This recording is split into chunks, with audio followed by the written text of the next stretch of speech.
Oh, good. Welcome. I see some people coming in, Bob. We're going to give Oh, them good. just a moment. I know it takes a few moments, to Oh, find great. your All right. email. Roughly how many people? Well, let's see. Right now, we're joined by about 24 attendees, but I see that number going up. So we'll just wait one more moment. Okay. Welcome, everyone. We're very, very glad to have you on this Thursday afternoon. Great way to spend a Thursday.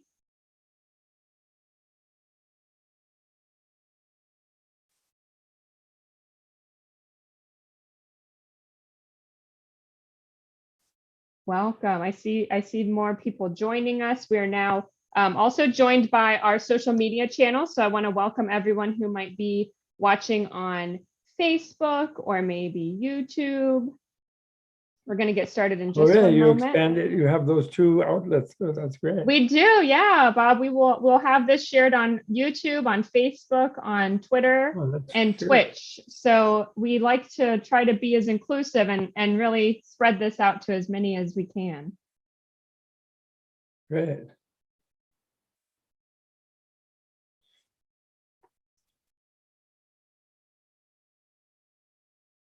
Welcome, and thank you all so much for joining us today. I want to say a welcome and a good afternoon, and we'd love for you to tell us in the chat below or in the comments where you're joining us from today. I see we have a friend from Utah who is joining. Thank you so much for being with us. Let us know, we love being able to provide these virtual programs because we can reach so many different people across so many different states, countries, and the like. So please drop that below in the comments. Richmond, Virginia, welcome. In Maine, Bob, we've got visitors from all over this afternoon. Oh, that's great. Welcome, everyone. It's really nice. It's very, very nice to have you all. India, we have a few from New Jersey, all over New Jersey. Oh. Yes. How exciting. It is.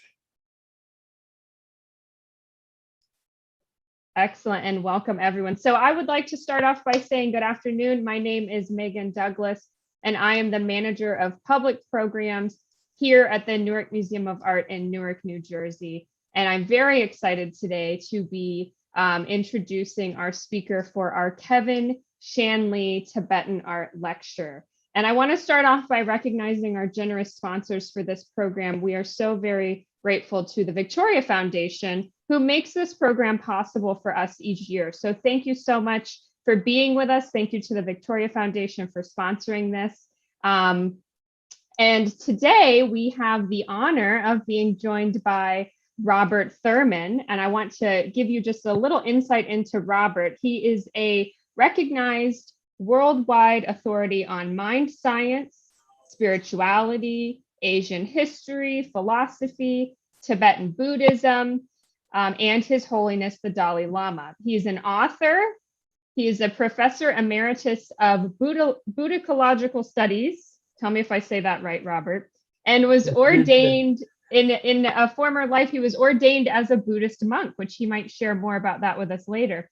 He is an advocate of the relevance of classical Indian and Tibetan Buddhist sciences, arts, practices in our daily lives, as well as a leading voice for the value of reason, wisdom, peace, and compassion. I love that. That is so beautiful. He was named one of Time Magazine's 25 most influential Americans, and he has been profiled by the New York Times and People magazine. We're very honored to have you today, Robert. I'm going to call you Bob. Robert has given me the permission to call him Bob today. And Bob is going to be presenting the Mandala Principle, Tibetan sacred art as transformative environment. Welcome, Bob. Okay. All right. Thank you so much, Megan. Thank you for being with us this afternoon, and happy belated birthday. Thank you. Yes, I just had, my wife and I just celebrated our 80th birthdays on August 2nd and 3rd. Incredible. And we had a lovely party, and I'm still hungover. Not really. It was a lot of fun. People came from all over and all periods of our life, and it's really fun. I can't tell you how fun it is to be starting the 9th decade. I'm very happy about it. So we are too. Great. So I guess I'll just launch in with this idea of the Tibetan Mandala Principle. And I will share my screen and I will go over here, I think. And instead of words, I think the first thing I will choose is an actual mandala. I'll put it right in front of you. And this is a particle mandala, what's called a color particle mandala, which is not, people think of it, sometimes talk about them as sand paintings, but they're not really sand paintings because the sand is too fine. It's like powder. I guess there are a few beaches with the real powdery sand, but this is like pigmented powder. And it's made, the patterns and the paintings and the letters and the images are made with a kind of thing like a cake decorating tube funnel that has a washboard surface on one edge. And they run a very, like a chopstick or some very light piece of wood up and down that and creating a slight vibration. And it makes a tiny point of this powder flow out. And then they start in the center. At first, they make a geometrical pattern underneath it, and then they start in the center, and they work out sometimes several monks at a time. And when they work and hover over it to do that, they wear bandanas like bandits covering their nose and mouth, because it's such a light powder that the breathing would spoil it. It's an amazing art that the Tibetans in India they used to make with particles, or more coarsely they make these mandalas. But the Tibetans refined it to this extraordinary degree over many centuries. And this is the Kala Chakra, or Wheel of Time mandala. And I'll come back to talking about it in a minute. I just wanted to just start out with the vision of it. And it's what it is a ground plan. I will talk about it for a minute. It is a ground plan of a triple mansion, which actually has, it's considered to have 5 levels, but the 3 main buildings are the mind, speech, and body buildings. And then in the center is a great bliss penthouse, you could say, and then outside is a miraculous activity level. And it's considered like the residence of your own Buddha mind in a form of many beings and sort of divine beings and so on. And we will not all have time to give you the detail, but in this particular version, there are symbols representing 722 Buddha divinities. And these are not ordinary theistic gods. These are like Buddhas in sort of divine embodiments. But here in this mandala, they're celebrated by seed syllables, which are the syllable of the first letter, consonant in their name. And you can see the gate, these things that look like gates going out. There's 3 of them, 1, 2, 3. I don't know if you can see my cursor, but there's one here and one there and one there. And those are the mind, speech, and body gates.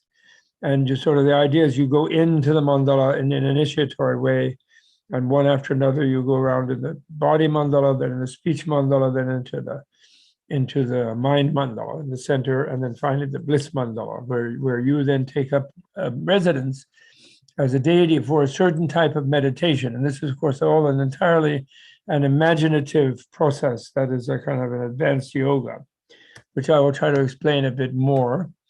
And just let me put this, which was what I wrote for the plan of the lecture.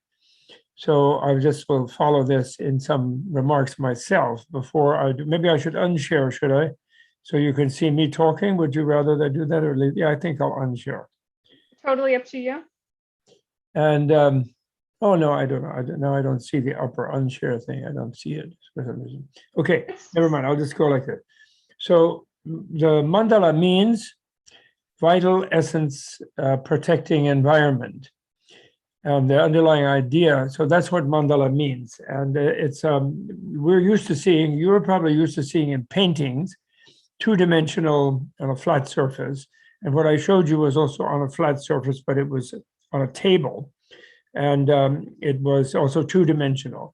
But when they draw that 2-dimensional, in a ritual, the ones on the paintings are usually remembering, or mnemonic devices to remember having been initiated into such a ritual, or just remembering the presence of that space, even a person who doesn't practice it, they became an ornament or a sacred object in a temple for the Tibetan people, and they would have them in their chapel, so to speak, in their houses.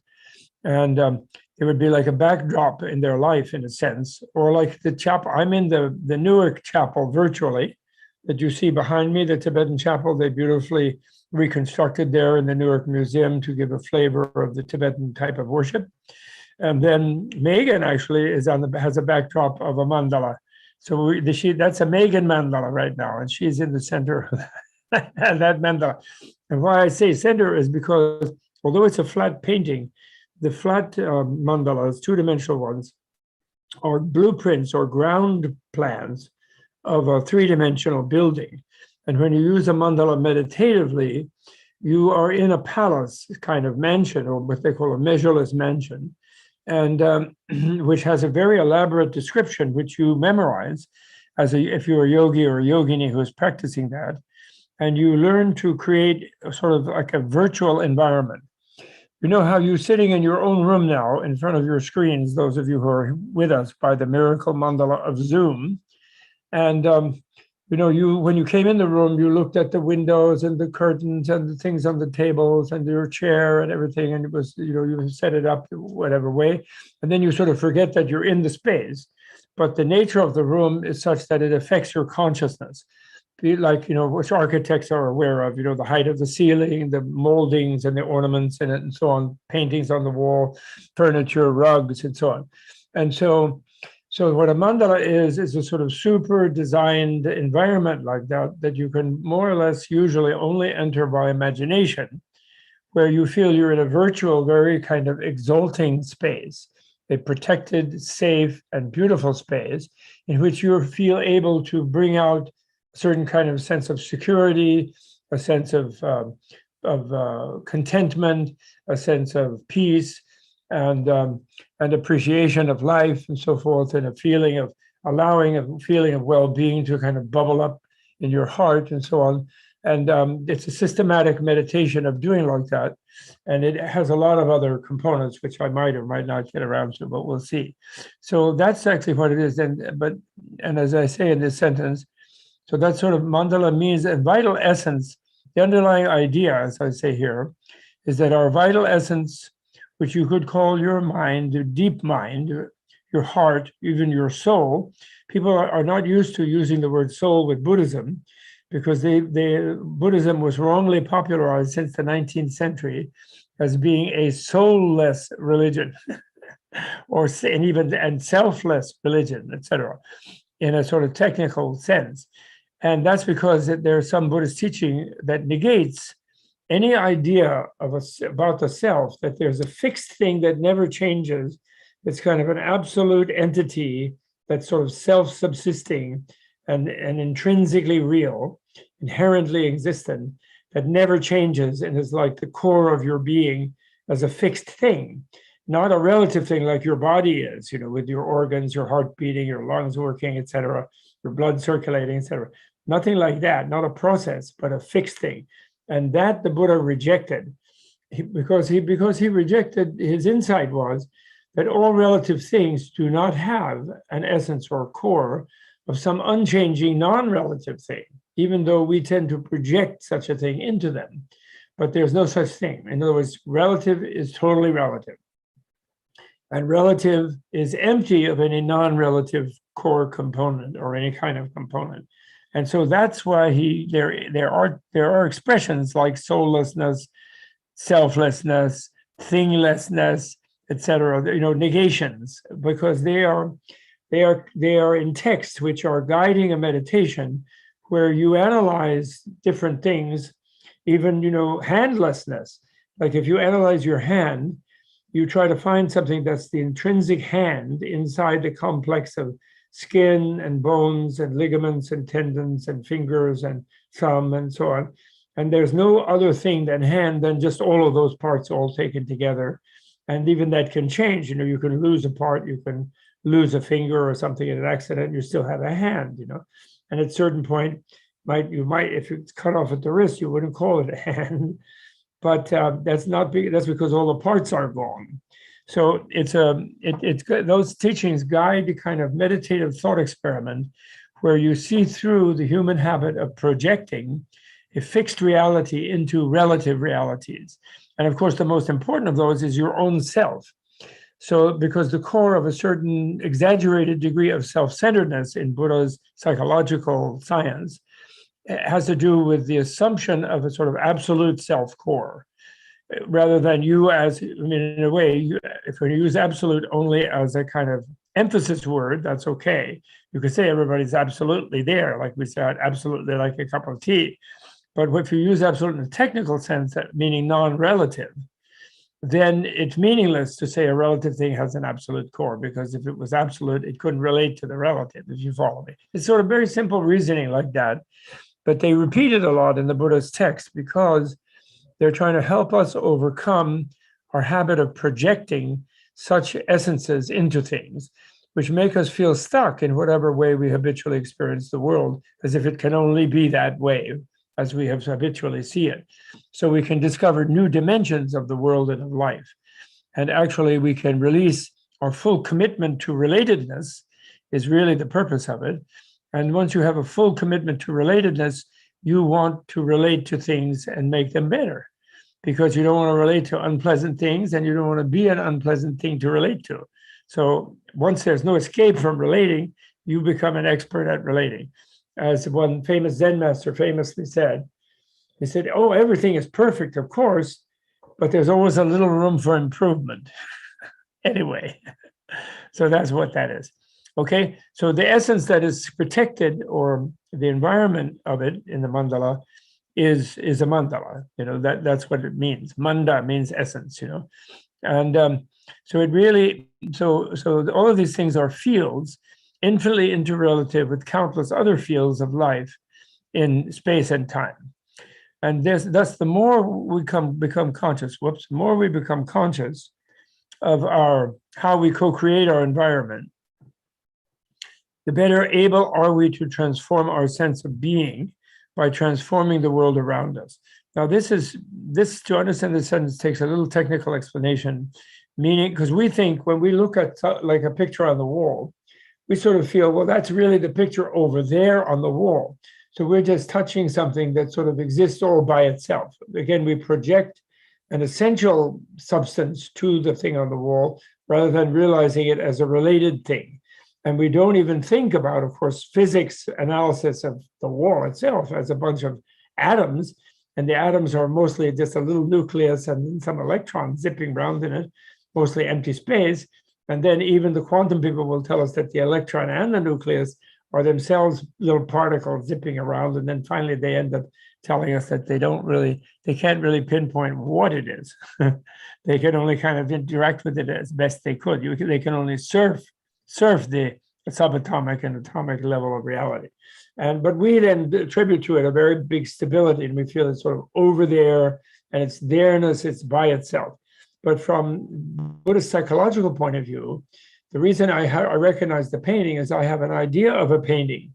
I might know the name of the painter, I might know the topic of it, and all my recognitions are where I match up what I see, which is to say the photons that are bouncing off it and coming into my optic nerve, and then I match it up with a concept I have, an image of what I expect to see there, and then I paste them together kind of, and then I experience it as a recognizable thing. I recognize it in a sense. There might be sometimes when you're in a certain mood, you see something, you can't make out quite what it is, and you sort of get over into it observationally. And then finally, you can pick out something that labels it and you know what it is. So in fact, from the Buddhist point of view, psychological point of view, we are imagining our own habitual environment all the time with a bunch of routinized images that they fit our concept bank of known images, and then we match up what things come at us atomically, let's say, and photonically, and we match that up with a solid object and pick it out from its background and so on. But that's why we're tired at the end of the day, because we're not just effortlessly sitting around and walking around, we are effortfully constantly repainting the picture of the world around us, sort of like a TV screen does. You know, a gun that shoots images, shoots atoms out of color and shape at a screen and refreshes the screen all the time, as you know. If you've ever seen a TV in a film, it's always zapping there. It doesn't look stable, the image, even though we do see it that way. So because due to that thing, now when you're in a dream also, the other analogy that is used in Buddhist psychology is when you're in a dream, you don't even imagine what your body is in the dream. You're just a point of awareness in a dream, usually a vision. Sometimes you hear things in dreams, but usually mostly seeing. And then the environment changes according to your emotion. And things can, you sort of, and you know that there's no objects there later when you wake up and remember the dream, or if you happen to lucidly dream and know you're dreaming while you're dreaming, which is a little more subtle accomplishment, which they use in their yogas. But the point is, your mind is creating an environment and the subject person in the environment. And in a way, we're already doing that outside. And because of the fact that that's how we do, there's an advanced stage of meditation that is like an artistic meditation, where we create our body in a new way and we create our environment in a new way. And we create one that's sort of ideal, like a fantasy environment, but we make it by stabilized imagination combined with meditation, we make it very, very stable, where we actually inhabit that, and then we feel a certain way. You know, when you go in a museum, in a room, like I was very impressed a few years ago when I first visited the Hermitage in Moscow, which had been originally a Tsarist palace. And I went into the throne room and the big throne and the giant red backdrop, and it was very impressive. And you get a certain feeling like, well, I guess if you were the czar, you wouldn't look at it because you'd be looking out at the people. But it was a great theatrical backdrop for the czar, and it would make people who approached him to feel a certain way about him. And you know yourself when you're in a certain room of your own house that you especially like, the room itself kind of fits your mood and it shapes your mood in a good way, and you feel good about it. And so this is kind of the ultimate ideal architecture of the psyche, an architecture of mood, using artistic architectural design to create and to reinforce certain positive moods, like a mood of feeling safe, a mood of feeling that reality is good and that reality is beneficial and benevolent, and a mood of feeling that you have the ability to send out positive vibrations to the world and so on. And so that's actually really the function of a mandala in the Tibetan meditations. But now that function was so widespread in Tibet and so common that then they became sort of ideal ornaments, like someone might have a picture in their home of who was a very patriotic American, of the Washington Monument or of the Jefferson Memorial or of Lincoln, sitting there, the justice kind of thing. And that's like a kind of mandala of the sort of civil religion of America type of thing. And someone in the next room in my house, I have to tell them. Well, never mind, I will ignore it.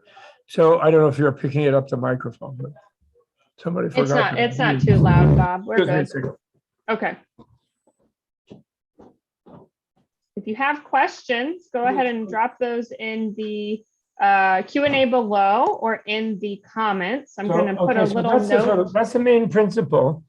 That's the main principle of the mandala. And so I said, what do I say? Self and others living ever better. Is itself a process of art, consciously or not. We inevitably live artfully in that sense. We're all artists. Now, some people will say, oh, I don't have an imagination. I can't do that kind of practice, et cetera, et cetera. And, but that's because they are so invested in the routinized images with which they construct every day. They refresh their vision of their habitual environments, that their sort of imagination is kind of trapped in the conventional, conceptually labelable experiences. And the more they meditate on selflessness or what they call emptiness or psychological freedom or imaginative freedom, the more they become, it's not that they come to see things as not existing, but they come to realize their own responsibility in shaping their perceptions. And so then their imagination breaks more free, and they're able to actually create stronger visualization practices and things like that.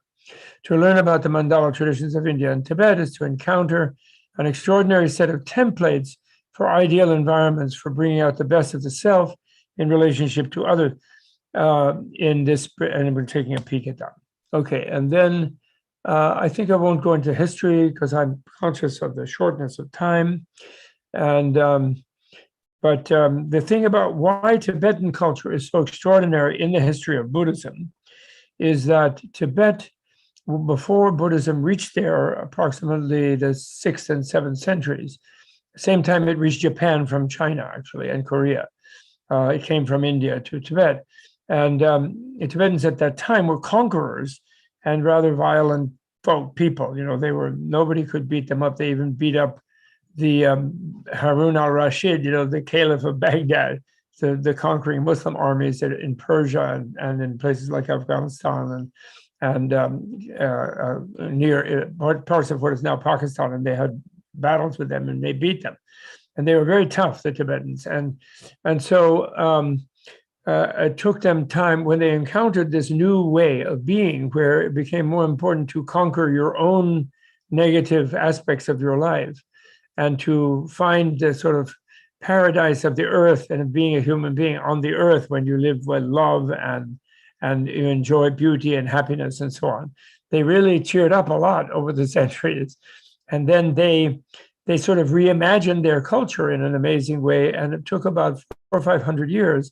And they really demilitarized over that time mainly. I mean, everything needs room for improvement, but they mainly demilitarized. They became fairly nonviolent and gentle.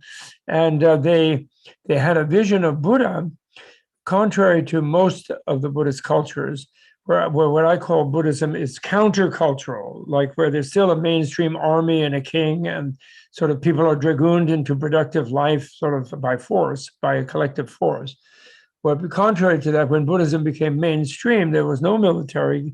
King was a monk, and who was seeking himself enlightenment, and people were kind of more free, and they realized it was more happy when you were in charge of yourself rather than being bossing around some other people. And the Tibetans were semi-nomadic even before that.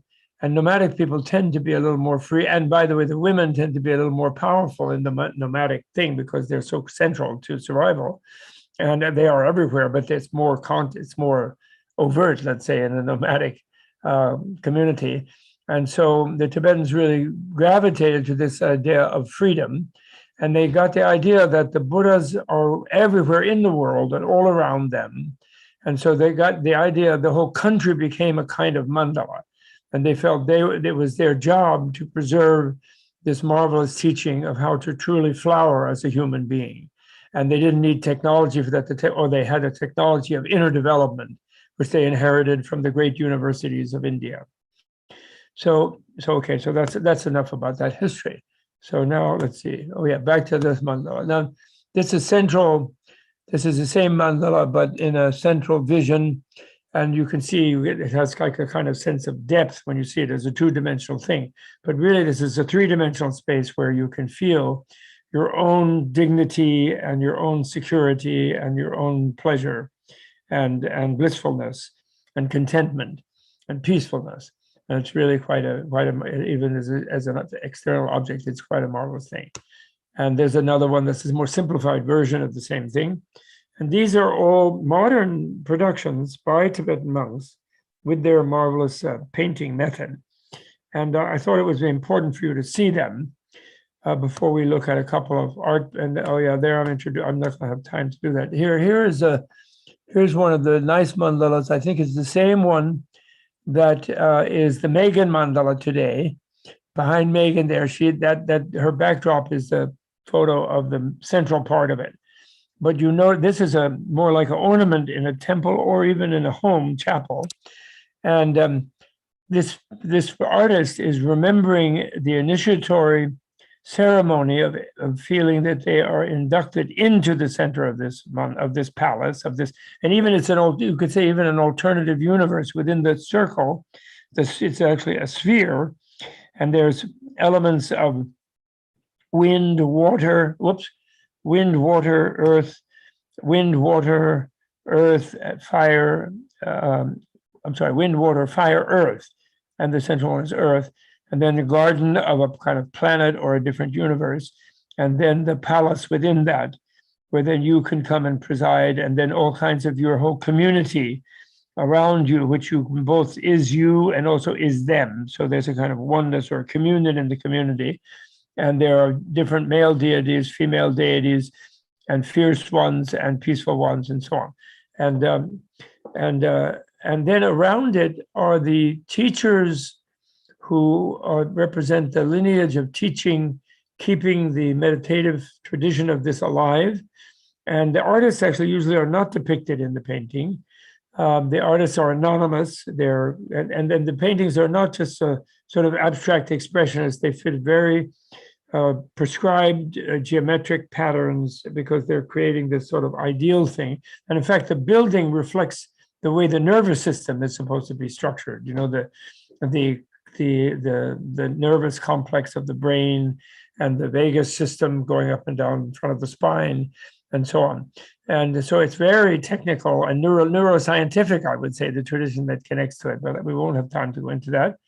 And then there are various divinities, protector, fierce ones, who are both in the mandala here and will be depicted down here in a row. I can't magnify this very much in this format, but they are down here. And then the sponsor would be here, and sometimes the artist, but usually not. Usually the man who commissioned, maybe a monk here, it looks like, who commissioned the painting, or several of them. And if there's a donor, the lay person who's a donor, sometimes a king or a wealthy lay person, they will also be represented there.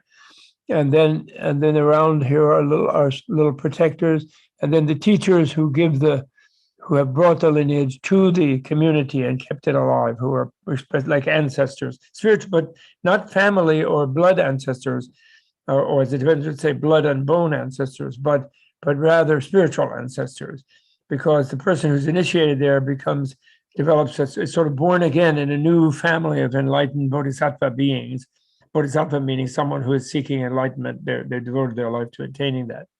So this is a really nice example in the Newark Museum of an old one, and it's painted with ground pigments made of very finely ground minerals, so they keep their color for a really, really long time, as long as they're not exposed too much to bright light. And they're usually framed in a sort of silk brocade thing with a stick at the top and the bottom, on which they can be rolled up. And because of the semi-nomadic nature of the Tibetans, they can carry it with them, and has a little curtain that's kept in front of it often, and so on, like that.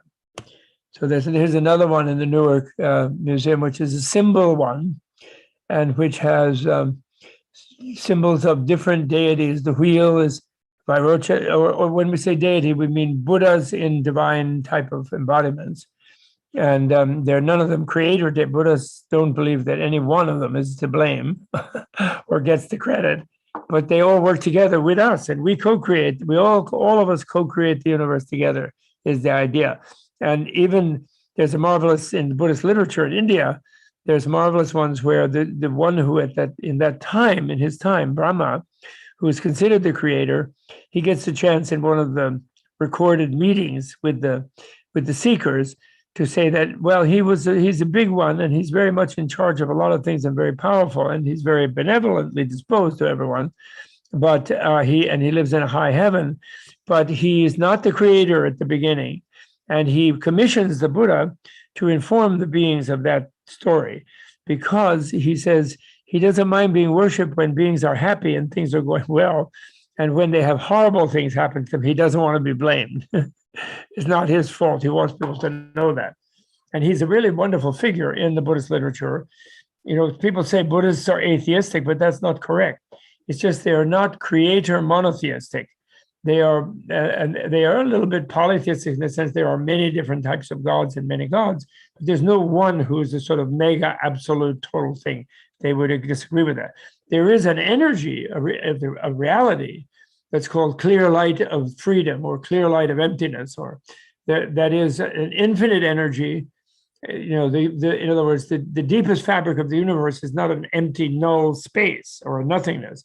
The deepest energy of the universe in the Buddhist faith is an infinite but quiescent energy, so it doesn't do anything because it's like infinite, and it's transparent, so it's invisible. But it can be drawn upon by any being who needs energy or needs any sustenance or needs any help in any way, and infinitely. So it's undepletable. But it's not like a big bang or a big explosion. It's always there, actually. And our modern materialist vision of all this empty space and then some star far away occasionally blows up and then some black holes running around, those, there are sort of gravity wells of that type, perhaps within this vast infinite thing. But the transparent energy that is holding all of it, maybe it's a little bit like what the physicists are now grappling with, which they call dark energy and dark matter. And dark only means that they don't see it, but you could also call it transparent energy and transparent matter. And in that sense, you don't see it because it's transparent. You see through it, and yet it's there. And that is holding all these other things in place. They are beginning to cope with that, but the idea of it as being transparent, they don't get, because they're so focused on nothingness. They're very big on nothing, the modern materialists, as the opposite of the kind of coarse matter that they see. But I won't get into the science, never mind. I'm not going to get into that. So now here you see, this is a very crude version of one of the mandalas. And but this, as you can see, the 3D, and this is lacking the monk who made this on a computer in Cornell. He was very unhappy. The architectural program he used, he didn't, at the time he did it in the 80s, they didn't have the sophistication to make all the jewel ornaments and the elaborate things. So it's sort of crude looking, just looks like a big solid white concrete wall, but it isn't. It's a transparent wall made of jewel substance. I mean, they're very unworldly or otherworldly structures, but this is one of the palaces within a mandala universe of a particular meditative form, not to call it chakra. And this one I thought I would like to show you. This is a famous one from the original. This is a copy, but the original, because it's widely copied, but the original is from the 17th century, late 17th century, and is part of a medical Buddhist medicine like Ayurveda, but Tibetan version, atlas of 80 paintings, which show all the practice of medicine and all the herbs and et cetera, minerals and things that are used in the Tibetan medicine. And this is the medicine Buddha, the Buddha who teaches medicine. And when he thinks about human suffering or in veterinary animal suffering, he turns blue, which is a color of, it's called the color of ultimate reality wisdom, perfection wisdom. And it radiates all rainbow lights, but his color is this sapphire blue. And he is giving teaching to the Indian gods, to the Buddhist celestial angelic bodhisattvas, to the rishis of the Indian sadhu types, and to the mendicant monks. And then this, you can't see it that clearly in this picture, and I can't magnify it much, but there's a city of doctors, and there's little houses, rows of houses. So there's a city of doctors and healing hospitals and things all around there. And then in the different directions, and the upper direction here is the solar level, or I'm sorry, the northern and lunar level, and the southern direction here is the solar level. And these are plants that have hot power to help with cold type of disorders. And these are cooling power to help with fevers and this type of thing. And then the east and west are different things, but they're basically, he creates a vision where everyone who attended that teaching is the mythology, suddenly saw everything on earth as healing medicine if you understand how to interact with it. So, you have the food grows, and food is either medicine or poison, depending on how well you understand how to prepare it and use it. And And plants or herbs and things are both either that, but even poison can be medicine in tiny amount in connection to certain types of things, etc. So, and then there are mineral waters you can see over here in the west on the upper, on this upper corner up here. You can see they're bathing in sulfur springs and different kinds of hot spring things over there. And the people are, and there are minerals and different kinds of things like that. So that's a sort of nature mandala of the medicine Buddha. And up here are the many medicine Buddhas from different planets, actually, as well as our planet. So that's a lovely vision. I like it very much. We are Tibet House US, which is the thing I have not retired from. I retired from Columbia University, but I'm still heading and working with the Tibet House, Dalai Lama's Cultural Center in America. And we were given a wonderful healing center in the Catskill Mountains, which we call Menla, which is the Tibetan name for the medicine Buddha. And to sort of, in a spa setting, not a hospital, but a spa setting, to show the virtues and let people study about Tibetan healing and medicine and Tibetan medical yoga, you could call it. Okay, so this is another different, not to call it chakra. This is the Guhya Samaja Mandala, a different one, but I particularly love this one. The very vividness, the colored particles are so vivid. They're really amazing. And that's I wanted to show you that one. That I think I already did show you that one. That's the mind mandala of the Kala Chakra. That's how you are. If you go into the center of the Kala Chakra, you are a couple, actually. Whether you're male or female in your ordinary human body, you are a couple. You're two bodies in one, and you're surrounded by these energies called Shaktis. And you feel bliss, and you reach out with your many arms and offer it to all beings, and you bring them in to be one with you, and you send your energy out to be one with them. It's quite a marvelous vision. And to take an elaborate minute. Then I wanted to just show this. This is also called a mandala, but what this is a symbolic representation of what in the ancient India and Tibet was considered the planet Earth. And although they didn't think it was a planet, they didn't have the solar-centered universe that we do, but they had a different image of it. But anyway, this is the whole planet where life is lived by us humans in this solar system. And it's just these three rings or three levels of it, and you fill them with jewels bit by bit, and then on top it has a wheel of knowledge, a wheel of science, of knowing reality, of obtaining freedom, called Wheel of Dharma. And you offer this to all enlightened beings, which is kind of a nice practice where you consider, because instead of worrying about the world, worrying about climate change, worrying about, international relations, positive and negative and so on, you just give away the world to the enlightened beings and say, hey, you take care of it. Not that there's no infinite being that and there's somebody with their bare feet up there. I just didn't notice those until just now. Bare toes. Anyway, this one is the one making it. And anyway, you give away the world and you say, you guys were to take care of it. Please make it a world that sustains enlightened people, meaning wise, gentle, nonviolent, and compassionate people and beings.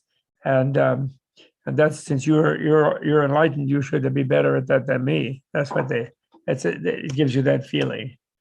Oh, and now I'm not going to show this now. So now there's another thing I wanted to show. I'm going to switch off here, and then we'll maybe get to some questions.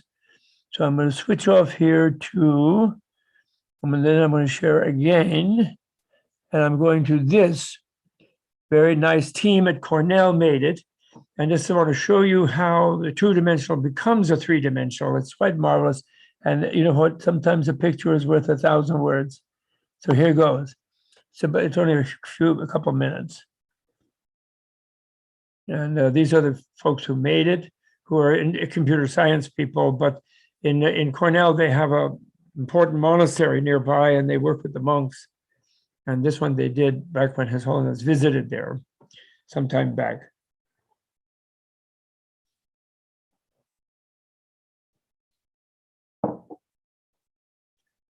Kala Chakra, by the way, means a wheel of time. And what they mean by that is that an enlightened being can live in all time.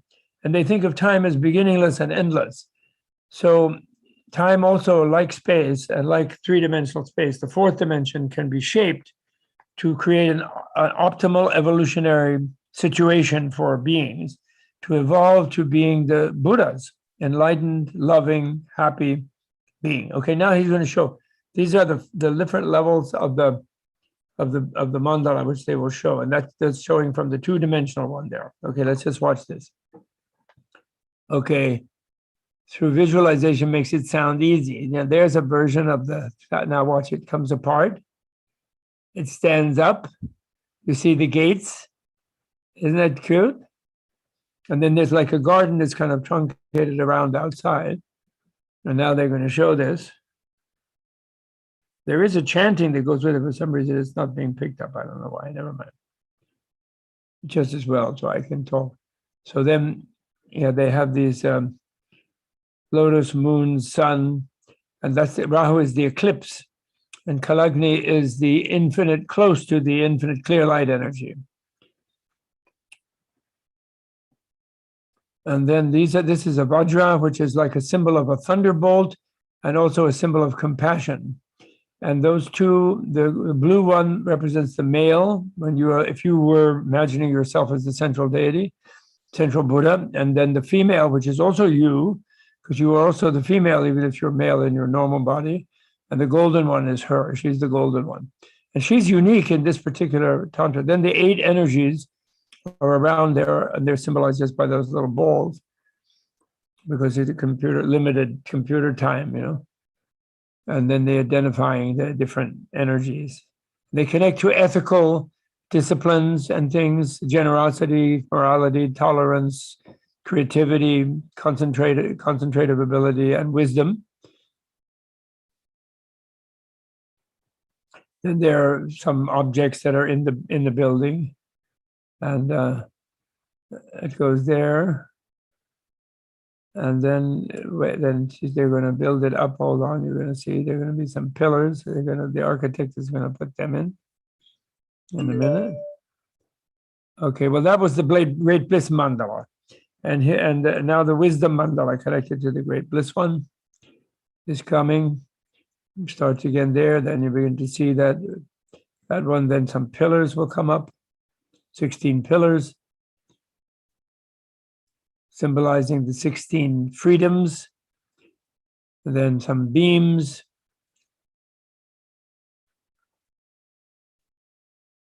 And the colors are the symbols of the energies and wisdoms and directions. You know, one great Lama that I know was once asked, "What is Tantra?" Finally, could you please tell him in a slogan? And he said, well, what Tantra is the technology of building a world of freedom and happiness after destroying the world of suffering and bondage with wisdom. Then out of compassion, one builds a world of freedom and beauty within to intensify the liberating activity of freeing beings from their suffering. Then those little balls, in those 8 little balls there represent 8 Buddha couples.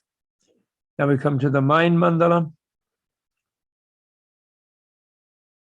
And there's going to put a roof on it. There it goes. And then they go there. The Lama who first started doing this at Cornell, who passed away, unfortunately, he had an illness in his lung, but he was a graduate student and a friend of mine. And we tried to figure out the mathematics of which is very specified, of this mandala palace. And we ended up worrying about how you get up to the top without elevators. So you'll see it ends up being quite tall. And he didn't get as far. This is a step beyond just what he was able to do. Then next is this speech mandala, and it's coming up, which is the third out. You could say third building out. It's going to come. You'll see how they develop it. It's really quite nice what they did. I like to watch it myself. Sorry I don't have the chant for you. It's really good chant. There it goes. The roof. Then the body. They go more quickly now. Again, another one. So you learn to do this. You see, if you're a yogi practicing this, you learn to do this where it actually becomes a building around you. You feel like you're in, like when you're sitting in your room right now, you don't have 360-degree vision to see every wall and the colors and the paintings on it and whatever, the bookcases, whatever it is. You just feel the feeling of the building. So similarly, when you imagine this, you don't have to constantly scan it all the time, but you feel you're in it. You see, and see, these are the three gateways, and then that's your carriage that you go out in, drawn by 8 elephants in one gate. That's the western gate, and then you have the southern gate, and then drawn by 8 horses, and then 8 lions and eight giant boars. And so they're more or less getting out today. And those things that look like flower patterns outside symbolizes the whole garden of the Kala Chakra universe. And now they're compressing it back into the exploded thing, you see. Okay. So I think that's it. Yeah. So isn't that fun? I think that's I was thinking of what to do and which pictures. And I thought that there's nothing like a visual dramatization to give you a feeling, so that when you see a painting, like if you go to the Newark Museum and you see that mandala painting on the wall behind Megan right now, you can sort of imagine that it creates a building around you if you had the meditative concentration and the visualizational cultivated. You can do it. It's not that hard, but it's hard to do until you have cultivated the ability to do it. It's like anything, like working out to be an Olympic gymnast. I think, well, maybe not as difficult as that. That is so difficult. I so much admire them, and I hope people were watching them and wishing them all. Especially, I was delighted I felt sad for the one who got kind of psychological problem there, and who is really good, and trained, maybe overtrained, and worked too hard and got himself tensed up. But then the other one, the Hmong one from the mountain people who suffered so badly in Vietnam with all the horrible things, suddenly their daughter here, immigrant here, and their daughter making them all proud. I thought that was just marvelous. It's incredible to watch. Sun Yim or whatever her name was. I thought she was great. Okay, so well, do you have questions? How are we doing? Yeah, I think we have time we have one question in the chat here from Kathy. And she asks, how do painted mandalas differ from the sand or powder ones that are destroyed after a certain amount of time? Do they hold a different power, she asks? Yes. Well, see, the powder one is made for the initiation or consecration ritual. And the way the Tibetans have, or probably in ancient time, they used chalk and something, and they more crudely made it, but might have been quite beautiful anyway, because they were very skilled, but they made it quite big on a big platform. And then the people would actually walk in and go into the different spaces and receive one initiation at the northern door, one initiation, next one at the southern door, next one at the eastern door, next one at the western door, etc., and all the while circumambulating inside and outside and so on. So it would be used like that, and the person who was just initiated wouldn't really yet have the ability to visualize it. But it's considered that the powder one that they make, which takes a week or two, sometimes 10 days to make, that they have a visual. The monks who make it are visualizing the three-dimensional thing because they're yogis of doing that. And then what they do is they reach in their imagination to the baseline, like the quadrant lines, like the circle lines, which are very geometrically worked out. And they reach up into the line in the palace they're imagining, and they pull it down onto the flat surface. So they embed the three-dimensionality and the vividness of it in the pattern that they make in 2 dimensions. And they consider that they have thus empowered it, that it creates a subliminal impression in the mind that then eventually the yogi who will practice that, which is the ultimate purpose of it, although people are allowed to attend that as a blessing, just as because of the good, sort of for good luck, but the yogi who's going to practice it, then this is empowered to plant the seed for them to actually be able to do the visualization later, you could say. So therefore, it's considered to have a much higher power than the ones painted, which are more remembering something on the wall, and with the teachers around it, which is like commemorating the event and, aspiring to it in the future or remembering it from the past and so on. Whereas the one that's on the powdered thing, they won't usually put deities in it. They just put symbols of them, because the idea is that the initiate is going to visualize those deities and invite them and split their own self into many beings to a community in the palace, and also male into male and female, or female into male and female, so that you get both energies complementing you in that space, which is really quite another marvelous dimension of it. Thank you for that explanation. We have time for one more question here. It's a question come over on Facebook, and they ask, it was my understanding that mandala meant circle in Sanskrit. Is that correct? Well, no. Well, the la part, what la means is, it means a protection. And so it could be a circle, it could be a square, it could be a sphere. It actually is a sphere. So there may be some, there will be, Sanskrit is this very sort of fertile or pregnant language where single syllable will be unpacked into many meanings, because there'll be verbs and adjectives and nouns that will come out of a single, like la. And but it doesn't directly mean circle. No, circle is chakra, the same word for wheel. But Tibetans translated kil kor, and they translate mandala as kil kor. Kil means Khyil, kil kor. Kor means a circle, but it also can mean an entourage or a community. A circle in the sense of a circle of friends. It doesn't necessarily mean only a geometrical circle. Okay. So they probably got that idea from the Tibetan translation, where they took la as what surrounds. It's a circle in the sense of what surrounds, but it doesn't necessarily geometrically mean a circle. No. So it could be another kind of enclosing space or protect, like a force field around the manda. And the word manda, which means the essence and a spiritual essence. And for example, the place where Buddha sat under the Bodhi tree when he attained enlightenment is called the Bodhi Manda. So that's the essence of enlightenment, or the sort of field that is in which you can plant and then grow the enlightened evolutionary form of a Buddha, body, speech, and mind. So it's not too bad to say it's a circle. And Tibetan did translate Khyil Kor, so that's a circle. But it's not. It doesn't have to only be a circle. I see. Thank you so much for clarifying that. We see some comments in the chat here that this has been very enlightening, amazing.